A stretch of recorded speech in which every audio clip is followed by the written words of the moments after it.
Halo teman-teman, sekarang kita akan bahas mengenai jawaban live IG ya. Seperti biasa, kita kan ada live Instagram hari Senin jam 8 malam ya.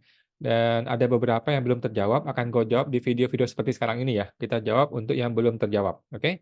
Gue langsung share aja, share sound. Oke, siap. Nah, ini adalah jawaban live IG yang belum terjawab teman-teman ya. Mohon maaf yang belum terjawab, karena kita cuma 1 jam aja live IG-nya. Langsung aja, Ibu Lucy Chen, kalau WP tidak lapor 2011 sampai sekarang, apakah lebih baik lapor nihil di tahun sekarang? Nah, keputusan untuk membuat lapor SPT nihil atau tidak nihil bergantung dari hartanya, Bu Lucy ya, bukan dari yang lain. Dari hartanya. Kalau hartanya mengalami kenaikan, apalagi sampai signifikan, maka otomatis dia perlu lapor mundur. Lapor mundur ya maksimal 5 tahun aja deh, maksimal 5 tahun laporkan mundur. Dia mesti mengupdate harta-harta dia, oke, kalau ada kenaikan apalagi signifikan. Tetapi kalau hartanya itu nol atau tidak ada atau sama terus dengan yang 2011 kemarin, maka langsung aja tembak ke 2023, oke, karena hartanya tidak pengaruh. Kalau harta tidak terpengaruh, maka penghasilannya pun tidak ada pengaruh apa-apa, gitu kan. Nah, jadi hartanya Bu yang paling penting. Kalau harta mengalami kenaikan, maka dia perlu lapor SPT mundur bisa 2 tahun, 3 tahun, bahkan maksimal 5 tahun. Tapi kalau hartanya tidak mengalami kenaikan, ya udah langsung tembak ke 2023 yang terbaru. Oke, thank you Bu Lucy, semoga terbantu. Kitchen, kemudian Ibu Pierre Andre. Malam kok. Kalau badan CV, apakah pemegang sahamnya kena pajak dividen? Jawabannya tidak ya. Kalau pemilik CV namanya komanditer kan, komanditer aktif, komanditer tidak aktif. Kalau dia mengambil uang dari hasil keuntungannya CV yang sudah potong pajak ya, laba tahannya, maka itu namanya prefer. Kalau prefer tidak kena pajak, oke? Yang dividen itu hanya untuk PT, oke? Kalau dividen PT itu pajak diserahkan kepada si penerima dividen. Kalau dia investasikan maka 0%, kalau tidak investasikan maka PPh final 10%. Oke, thank you Bu Pierre Andre. Bu Pierre Andre, Bapak ya. Kemudian Bapak Andrea Wongso, kalau seperti sekarang kakek masih sehat, mau berikan tanah ke cucu. Itu mekanisme dan perpajakannya bagaimana kok? Oke, langkah pertama adalah bikin surat wasiat. Oke, bikin surat wasiat. Kalau perlu ke notaris ya, datang ke notaris supaya lebih aman, lebih resmi ya. Pak Notaris, gua mau mewariskan tanah yang ini, yang di alamat ini kartu PBB-nya kepada cucu gua namanya ini. Oke, tuliskan surat wasiatnya, kirim ke notaris, nanti notaris akan mensahkan menjadi akte wasiat. Nanti amit-amit contoh si kakek meninggal, surat wasiat ini oleh si cucu bisa diklaim sebagai milik dia, sebagai warisan untuk dia. Oke, itu opsi pertama. Opsi kedua adalah kalau mau diberikan sekarang, kan nggak boleh nih, kakek ke cucu kan nggak bisa ya, kena pajak ya. Nah, si kakek kasihkan kepada si bapaknya, si ayah, baru si ayah kasih ke anaknya. Ada 2 kali hibah, 2 kali proses hibah.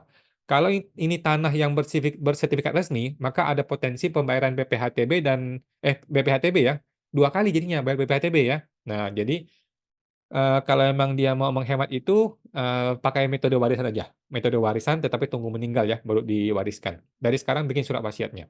Thank you Pak Andre, semoga terbantu. Wongso. Kemudian Ibu Melkasi. Ibu Melkasi, Pak Awan kalau mau tanya kalau punya saham, pencatatan pelaporan di SPT bagaimana ya Pak? Oke, yang pertama adalah mesti dicatat di bagian harta. Oke, di bagian harta lampiran 4, bagian harta itu adalah tulislah nilai saham, kalau bisa pakailah nilai perolehan atau nilai average atau nilai buy. Oke, itulah harga saham yang dilapor di SPT. Kemudian Ibu perlu laporkan nilai penjualan. Nilai penjualan saham itu dilapor di PPh final ya, di lampiran 3 bagian PPh final. Di situ ada satu kategori namanya penjualan saham. Di situ tuliskanlah nilai penjualan saham selama setahun. Oke, nilai sell ya Bu ya, nilai sell atau nilai penjualan saham selama 1 tahun. Sebelah kanannya adalah nilai pajaknya yang 0,1%. Oke, di situ. Bagaimana keuntungannya? Keuntungan ataupun kerugian saham tidak ada kolom untuk masukin itu ya. Tidak ada kolom untuk masukin keuntungan atau kerugian saham. Jadi langsung saja dimasukkan ke bagian harta sesuai dengan kondisi harta tanggal 31 Desember. Oke. Thank you Bu Mekalsi, semoga terbantu. Oke. Mohon maaf ya teman-teman yang belum terjawab ya. Kita bikin di YouTube nanti. Oke. Ibu Wantis 73. UMKM kan sampai Desember 2024. 2025-nya kayak mana Pak hitung pajaknya? Nah, teman-teman, Ibu Wantis atau Bapak atau siapapun nggak usah khawatir, masih lama. Kita tunggu Pak Prabowo, kita tunggu siapa Menteri Keuangannya. Siapa tahu Menteri Keuangan itu memperpanjang PPh final Dan gua yakin kalau menterinya punya otak, pasti dia perpanjang PPh final. Oke? Dia kan tinggal atur di tarif aja kan. Dia tinggal atur di tarifnya, tetapi metode yang sudah gampang jangan dibikin rumit gitu ya. Jangan dikembalikan ke metode yang lama yang susah gitu. Pakailah metode yang gampang tetapi tinggal diatur tarifnya. Nah, gue yakin sekali diperpanjang. Oke? Jadi Ibu nggak usah khawatir, nanti di bulan Oktober lah kita baru ngomong ya. Bulan Oktober ketika menteri sudah jelas siapa menterinya, bagaimana kebijakannya sudah jelas, baru kita bahas. Kalau menteri itu bilang, "Nggak apa-apa, kita tetap lanjutkan metode yang, undang-undangnya tetap kita lanjutkan, artinya 2025 ganti metode," nantilah kita bahas ya, di bulan Oktober atau November kita bahas nanti. Dan strategi-strateginya bagaimana. Percuma kita bahas sekarang kan masih lama juga anyway, oke. Thank you Pak Wantis, semoga terbantu. Ibu Wantis, ketiga, Ibu Wilianto Chen. Bapak Wilianto Chen. Kalau tabungan jadinya diakui sebagai penghasilan, penghitungan mana yang dipakai kok? Ini mengenai apa tadi Pak ya? Mohon maaf. Jadi seandainya ditemukan sebuah harta, kemudian diakui sebagai penghasilan, maka otomatis pakai metode PPh final. PPh non final, sorry ya. PPh non final yang menggunakan PPh progresif Pak. PPh orang pribadi progresif ya, yang 5, 15, 25, 30%. Itu yang akan dipakai kalau ini kategori penghasilan biasa ya. Semoga terbantu Pak Wilianto. Oke, kemudian Bapak Gunatiku, malam kok. Lanjut tanya. Suami pensiun September 2023. Dapat bukti potong formulir 17217 ya. Mau dilaporkan Maret 2024. Itu dimasukkan ke kolom apa ya kok? Oke, coba Ibu lihat di bukti potongnya itu PPh final atau PPh non final. Kalau dia bentuknya PPh final, namanya nih judul di atas ini PPh final, maka Ibu laporkan di bagian PPh final yang namanya pesangon. Oke, laporkan di situ, selesai PPh final, nggak usah lagi dihitung. Tetapi kalau bentuknya ini non final, maka mesti dilaporkan ke bagian penghasilan dalam negeri sehubungan dengan pekerjaan, gitu. Tapi feeling gue ini sudah final deh, ini kan pesangon harusnya ya. Semangat teman tuh Bu Gunartiku, oke. Kemudian Ibu Bapak Willy Chan, makasih sama-sama, sukses Wilianto selalu. Chen, oke. Bapak Bong Bapak Bang Perdi, sukses selalu Perdi, sama-sama. oke. Terus, terpotong tadi. Tadi Bong Perdi. Terpotong tadi ya. Bong Perdi tadi siapa? Sebentar ya, saya cek dulu. Tadi terakhir Potong. siapa tuh? Eh, terpotong tadi siapa? Tadi Gunatiku, kemudian Pak Wilianto, kemudian Bong Perdi, kemudian Pak Wilianto Chen. Satu lagi dari Pak Wilianto, kalau anak sudah MPWP sendiri, daftar anggota keluarganya bagaimana kalau MPWP ayah masih tetap lapor? Cabut Pak, cabut aja. Kalau anak itu sudah punya MPWP sendiri, dia sudah mandiri, cabut aja dari SPT kita. Jadi anggap bukan bagian dari tanggungan lagi dan nggak perlu lagi. Nanti dia sudah sendiri kok SPT-nya. Thank you Pak Willy, semangat bantu. Kemudian Bapak Dedi Irawan, malam kok. Bapak Ket Halim, kok. Kalau menerima dividen, bisakah dibelikan properti tanah atau bangunan bebas pajak? Jawabannya bisa, Pak ya. Tanah dan bangunan adalah termasuk kategori dividen untuk investasi. Oke?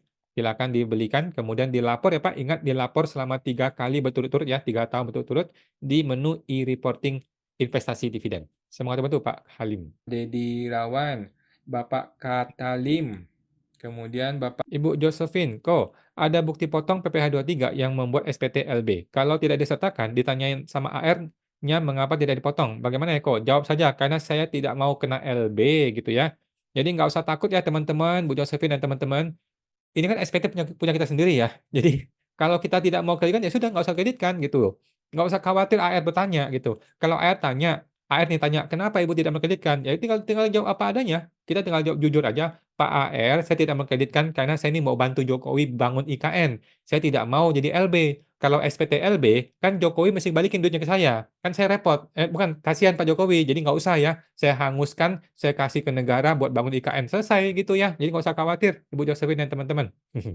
Semoga terbantu, Bu Josephine. Pak Josephine, Ibu Josephine, Ibu Valeri. Ibu Valeri, malam kok mau tanya, kalau Privo di SPT Badan bagaimana ya? Apakah diisi di bagian laba ditahan tahun ini? Betul, Bu ya, betul. Misal laba tahannya 100.000 kurangi Privo 40.000. Yang ditulis di laba tahan tahun ini 60.000, betul Bu ya. Nah, dalam hal Ibu bikin akunting, Ibu mesti jurnal 100.000 tetap di jurnal dan jurnal Privo 40.000. Jadi jangan digabung tiba-tiba muncul laba tahan 60.000 ya, enggak. Tetap di jurnal laba tahannya 100.000 dan di jurnal Privo 40.000 sehingga total laba tahan akumulasi menjadi 60.000. Gitu Bu ya. Jadi tetap dijual semua ya.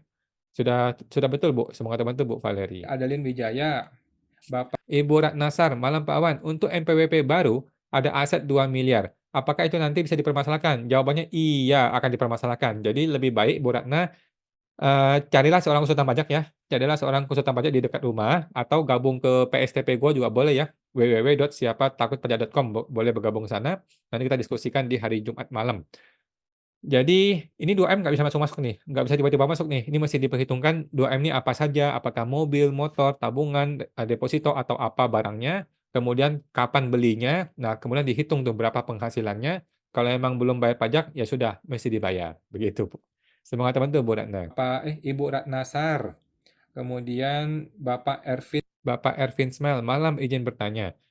Saya notaris baru sejak November 2023. Di 2024 sudah kerja sama dengan bank, di mana kami terima fee setelah pajak dari bank disertai dengan bukti kwitansi. Oke, jika tahun depan kami melaporkan Ervin SPT, Smile, Bapak terpotong Pak, terpotong ya. Jadi Bapak nggak usah khawatir, Bapak notaris.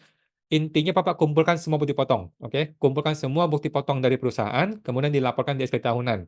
Jadi bukti potong itu Bapak mesti laporkan di 2 tempat ya. Yang pertama adalah Bapak laporkan di bagian harta. Bagian harta kan Bapak laporkan kondisi harta tanggal 31 Desember ya. Tabungan kah, deposito kah? Laporkanlah tabungan kondisi Desember. Kemudian bukti potong itu dilapor di bagian lampiran lampiran 2 yang namanya kredit pajak dalam negeri. Nah, dilaporkan di situ berapa kredit pajak yang Bapak terima dari bukti potong itu. Kemudian di lampiran 1 halaman 2 Bapak laporkan sebagai pekerjaan bebas ya. Pekerjaan bebas di situ pakai norma 50%, kemudian dihitung deh pajaknya berapa netonya ya. Oke. Jadi masukin di 3 tempat ya, di harta masukin nilai harta, yang kedua kredit pajak lampiran 2, kemudian lampiran 1 halaman 2 di bagian penghasilan dalam negeri ya. Kemudian Bapak mesti cetak NPPN. Nah, notaris ataupun siapapun pekerja bebas harus mencetak surat NPPN dicetak hari ini juga. Oke, tanggal 31 Maret ya. Tanggal 31 Maret maksimal untuk mencetak surat NPPN supaya bisa pakai 50%. Oke, cetak sekarang, Pak. Sudah lewat ya. Mungkin video ini terbit tanggal 1 April. Ya sudahlah. Pokoknya Maret mesti cetak surat NPPN sebelum 31 Maret. Teman-teman itu Pak Yohanes. Johannes Alvin, kemudian Bapak Bapak Dedi Irawan, malam kok. PPN dibebaskan sesuai PP 81 2015. Apakah harus bayar pajak juga untuk lapor SPT tahunannya? Oke, ini mengenai apa nih Pak? Barangnya apa ini? Mesti cek dulu barangnya apa ya. Jadi, pajak itu kan ada 2 macam ya, ada PPh, ada PPN. Kalau PPN dibebaskan, berarti kan barang itu tidak kena PPN, it's okay. Tetapi PPh-nya bagaimana? PPh tetap harus dibayarkan ya. PPh tetap perlu dibayarkan dan dihitung. Kalau dia pakai UMKM-nya 0,5% kali omset, kalau dia pakai metode PPh progresif, berarti kan, penghasilannya dikalikan dengan, tarif normanya, gitu. Cek dulu Pak, ini barangnya apa. Kalau Bapak bingung, coba gabung ke PSTP Pak ya, ke www.siapatakutpajak.com. Oke, untuk bergabung sana. Thank you Pak Dedi, semoga terbantu. Dedi Irawan, oke, Bapak Johannes Alvin, Bapak Yones Alvin, perlu masukin NPPN kemana nggak ya kok? NPPN cuma dicetak aja Pak ya, NPPN cukup dicetak saja. NTPN ya, sorry. NTPN kemana nggak ya kok? Apa kalau udah selesai bayar sudah beres kok, nggak perlu input apa-apa lagi? Jadi gini, kalau SPT Pak Yohanes itu bersifat kurang bayar, statusnya ya, kurang bayar, maka ketika Bapak klik submit, ya, ketika Bapak klik submit, akan ada satu tempat untuk masukkan nomor NTPN. Oke? Nah, kalau Bapak nggak klik di situ, maka nggak bisa lanjut nih, nggak bisa lapor nih SPT. Jadi Bapak nggak usah khawatir, pasti ada tanda warna merah di situ, supaya Bapak perlu lapor ya. Nah, Bapak tinggal input ketika submit ya, inputkanlah nilai berapa pajak yang Bapak bayar, nilai NTPN-nya masukin, barulah bisa submit SPT tahunan, oke? Bapak akan paham kalau Bapak sudah mencoba submit, karena nggak akan bisa submit kalau belum belum input NTPN. Semoga terbantu Pak Yohanes. kemudian Ibu Ervin Smile, malam izin tanya. Oh, ini tadi ya Pak ya, notaris ya, tadi notaris ya? Oke, sudah ya. Jadi notaris Bapak tinggal pertama cetak NPPN, kemudian yang tadi itu sudah saya jelaskan tadi ya. Ervin Smile, kemudian Bapak Pierre Andre, punya usaha UMKM dan juga gaji karyawan. SPT tahunannya pakai gimana ya? Pakai skema PP 55 atau PPh 117. Bapak pakai dua-duanya ya. Jadi satu orang boleh punya 2 sumber penghasilan atau lebih. Oke, kalau dia punya 2, maka laporkan dua-duanya. Untuk yang UMKM dia kena PP 55 yang 0,5%, iya. Kemudian untuk yang pekerjaan dia dapat pasal 17, iya. Jadi dua-duanya ya, Pak, ya. Dalam satu SPT bisa kok lapor lengkap dua-duanya, oke. Bapak pilihlah formulir yang 1770 polos, oke. Semoga terbantu Pak Pierre Andre. Ibu Pierre Andre, Bapak Pierre Andre. Kemudian Bapak Gwin Milanello. Malam kok, kalau prefer dari CV belum pernah diambil dari awal 2010, apakah bisa saya ambil tahun ini? Jawabannya boleh. Digabung misalnya 100 juta per tahun, jadi 1 miliar selama 10 tahun. Mohon arahannya Pak. Boleh Bu, silakan. Itu kan uang punya Ibu sendiri, silakan Ibu ambil, boleh-boleh aja.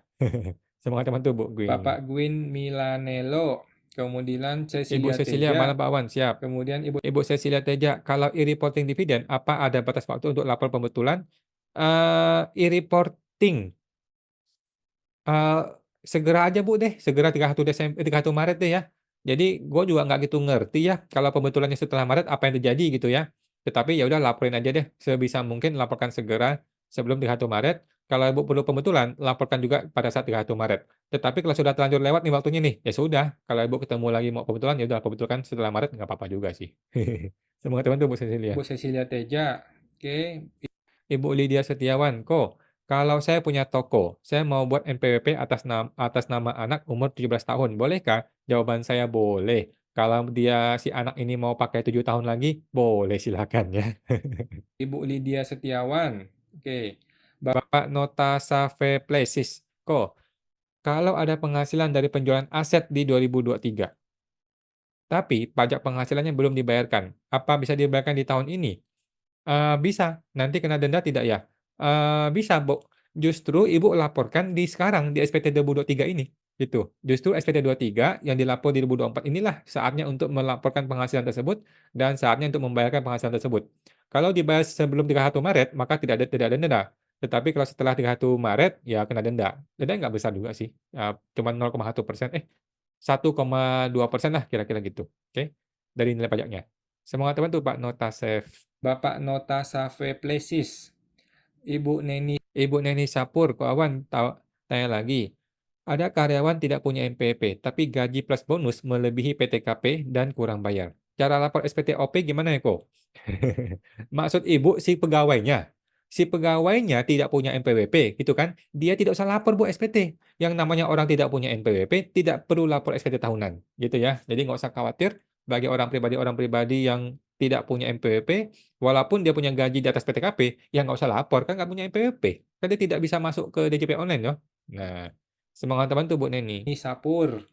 Ibu Cecilia Bu Cecilia, kalau beli rumah, tadi ngomongin apa ya Bu Cecilia? Mohon maaf. Teja. Kemudian Bapak Bapak Senimo, Pak tanya, jika EWPOP usaha di 2023 omsetnya di atas 4,8 M. Jadi, 2024 kan wajib PKP. Jika usahanya dibuat NPWP sendiri dan didaftarkan PKP, apakah NPWP-OP-nya juga wajib PKP? Jawabannya tidak perlu ya. Jadi nanti dia tinggal bilang kepada AR, Bapak AR, saya mau bikin PT atau CV. Oke, di PT atau CV ini di sanalah PKP. Di pribadi saya tidak perlu PKP. Mohon izin ya Pak, gitu bilang ke AR. Kalau AR yang mengizinkan berarti beres. Kalau AR tidak mengizinkan, berarti kan orang pribadi tetap di PKP jabatan nih. Karena PKP jabatan kan. Nah, nggak apa-apa, nanti PKP jabatan pribadi ini bisa dicabut ya. Setelah 3 bulan tidak aktif, dia cabut, kemudian akan ada pemeriksaan. Gitu sih. Yang ngomong sama AR-nya aja lah, tinggal dikoordinasikan. Yang penting kan kalau dia sudah berniat baik mau PKP di badan, ya bagus gitu. Semangat bantu Pak Senimo. Nimo. Kemudian Bapak Adi MKT, malam kawan, malam Pak Adi. Saya orang pribadi menerima penghasilan sewa bangunan lebih dari 4,8 M dalam 1 tahun. Apakah saya wajib jadi PKP? Saya orang pribadi enggak lah, enggak ya. Jadi gini Pak, apakah Bapak ini pedagang properti? Kalau Bapak pedagang properti, maka ini jadi objek PPN nih. Nah, tetapi kalau Bapak bukan pedagang properti, maksudnya kebetulan punya harta banyak, disewakan, ya tidak perlu PKP, gitu. Jadi yang jadi objek PPN adalah hanya sehubungan dengan usaha. Kalau Bapak bisa buktikan bahwa sewa itu bukan usaha saya, maka nggak usah bayar ini ya, PPN, nggak usah PKP. Tetapi kalau orang pajak bisa buktikan bahwa Bapak ini pengusaha properti, pedagang properti, maka itu jadi usaha dan jadi objek PKP. Gitu, Pak, ya. Jadi tergantung Bapak nih, bagaimana argumennya. Semoga terbantu, Pak Adi. Pak Adi MKT. Ibu Ibu Cecilia Teja, beli rumah tetapi dilunasi kepada penjual tahun berikutnya. Kalau lupa upload perjanjiannya tetapi sudah lapor di SPT, apa perlu pembetulan? Nggak perlu, Bu. Jadi menurut saya ya, di SPT itu tidak perlu upload-upload seperti itu ya. Jadi langsung aja, nggak perlu upload seperti itu. Langsung aja dilapor apa adanya. Nanti kalau dipanggil baru kita kasih datanya. Kalau gue sih gitu ya. Semangat teman tuh Bu Cecilia. Cecilia Teja, Bapak Bapak Dedi Irawan, malam kok. PPN dibebaskan sesuai dengan PP 81, apakah harus bayar pajak juga untuk lapor SPT tahunannya?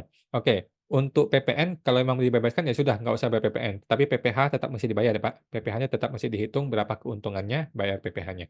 Saya mengatakan itu Pak Dedi. Dedi Irawan, kemudian Bapak Desi Cie, kok orang tua masih hidup? Selama ini saya anak perempuan punya rekening dan deposito gabung di SPT-nya Papa. 2023 saya buat NPWP dan UMKM. Bisakah harta saya yang di SPT Papa masuk di SPT saya? Jawabannya bisa ya, bisa Bu Desi, nggak usah khawatir.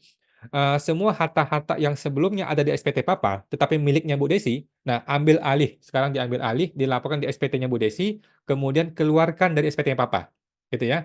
Keluarkan dari SPT Papa, masuk ke SPT anak, begitu. Nanti di anak akan dilaporkan sebagai penghasilan hibah, penghasilan yang tidak kena pajak ya.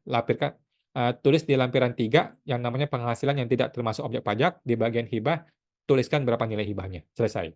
Semangat teman tuh Bu Desi. Ibu Desi Cie, kemudian Bapak Dek Geng, Pak Awan, bukti permulaan di Kanwil itu denda 100%-nya bisa kita ajukan pengurangan? Jawabannya bisa, tetapi tidak akan diterima, Pak. Jadi bayar aja deh. Nggak akan diterima. Coba aja. Tetapi udah deh, bayar aja deh, Pak, 100%.